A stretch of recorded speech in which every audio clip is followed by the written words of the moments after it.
All right, next installment of Coaching Theory. Don't forget to subscribe. People say this, must be for a reason. Okay, listen, it's very important when you start developing a jiu-jitsu athlete. You got to get the randomness out of the training method. One of the biggest mistakes we see is that we show them one class, you work on one move, come up on the other class, work on the other move. The fact is that everything in jiu-jitsu happens in transition. So, but you're going to say, how the hell do we teach that to a guy who just started? Well, you need to develop an order of things. We call that a sequence where we are. You have to teach the gateway moves. The basics move that will pattern, that are universal, that will pattern your student's brain, make him understand the game of grappling. It's important that you don't skip those steps, because you're going to have the guy who might win, might be very good, might win the odd tournament and stuff like that. But the fact is, I'm not going to say name, but I was watching a Who's Number One once, and a guy tries to pass a closed guard with a body lock inside a full closed guard. That's moronic, but that guy's very good, man. But you know what? It's like, these are the type of things that you pick up when steps are skipped. And a lot of time, supreme athleticism and or size or strength advantage are great. I mean, hey, listen, don't knock it. But often this will impair development. Sometimes winning is not a good thing. Like when you win and you do bad things, refer to my clip on false positives. But anyway, make to shorten this and not to bore the crap out of you.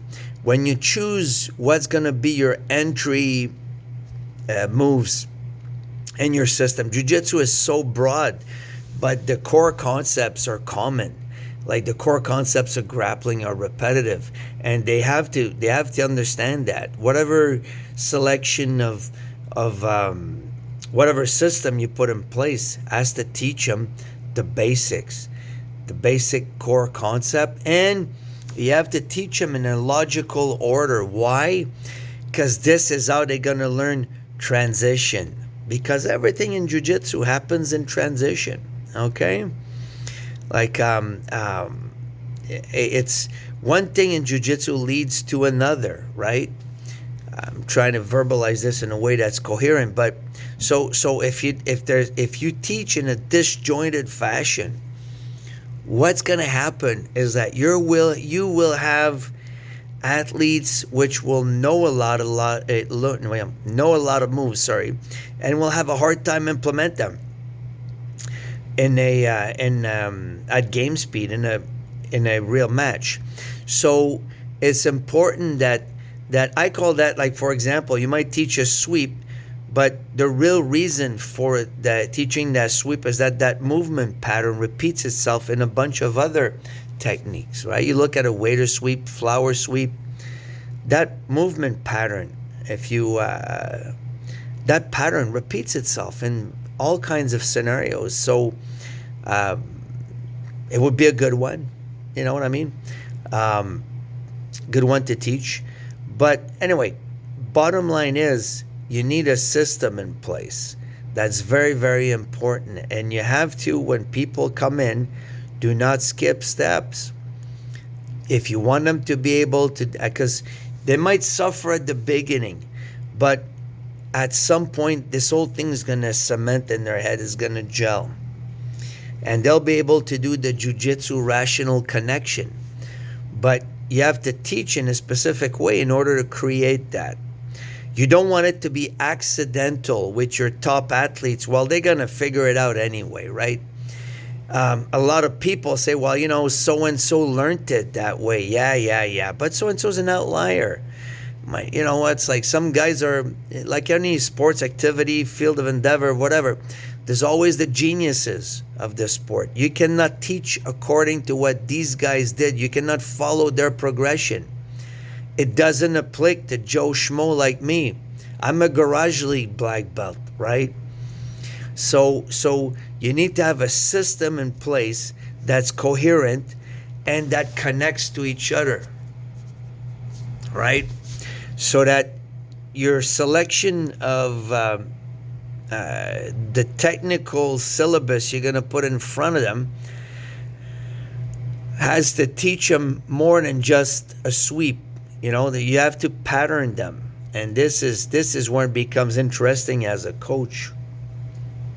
That's why live drilling comes in. I believe like just free sparring without a goal or without attaching a concept to it is just cardio. I think Wiltsey was saying this in one of his rants there. I love this guy. But, you know, live drill. Always. Live drilling means that you start from a specific position and you drill that position live with resistance. Teach the technique, then live drill. And like that, you're not going to waste time. Like, you know, random sparring, which with beginners turns into a tug-of-war match or a horizontal sumo match, or call it whatever you want. You want to avoid those scenarios. Those will slow you down, will impede you, right? Live drilling is the key. So it's very, very important, because you're beginners. I mean, they're like me. We're all consumers of YouTube and fanatics and all these things. We love it. I mean, I'm addicted. I need help. I need an intervention. But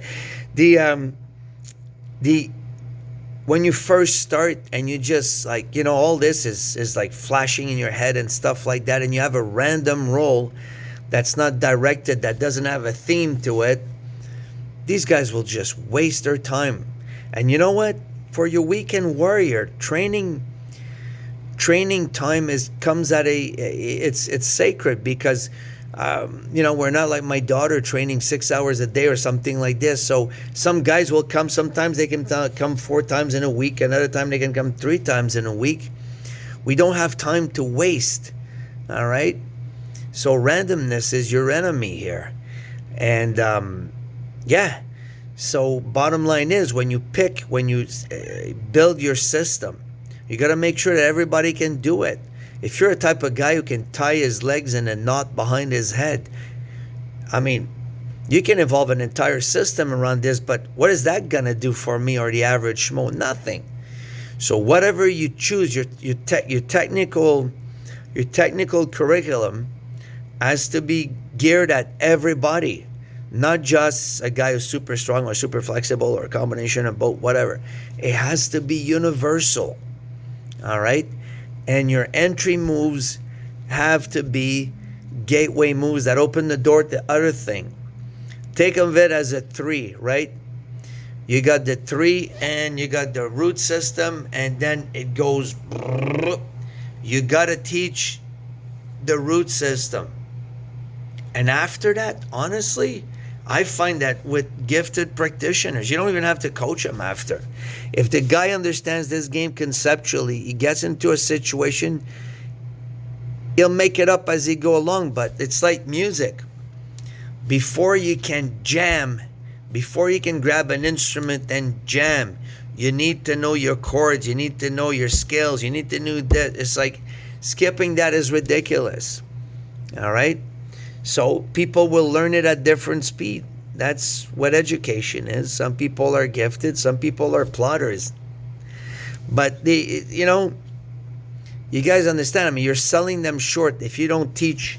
To summarize all this, I think I went too long already. I'm sure you guys are sleeping right now, but your curriculum, your entry move into your system have to be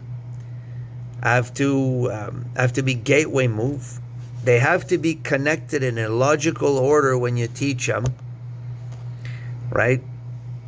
If you respect that, usually you're going to develop some good fighters. It might be a little slower at the beginning, but trust me, once they hit the stratosphere, when they get a little, after a couple years, the progression now is going to be exponential. Like this. But at the beginning, the curve might be flat a bit. And then might wonder, well, my buddy knows it. Cross hashing, gate guard, reverse berimbolo. Let him do that. Let him do that. Don't worry about it. Don't worry about it. Later on, man, it's like, you know what? You're gonna feel like suddenly it's like, all right? So don't sell them short. Don't let them skip steps, and you're going to see in the long run, long-term athlete, jiu-jitsu athlete development, it's going to pay. Sorry, that was long. Tough titties. Suck it up. Bye.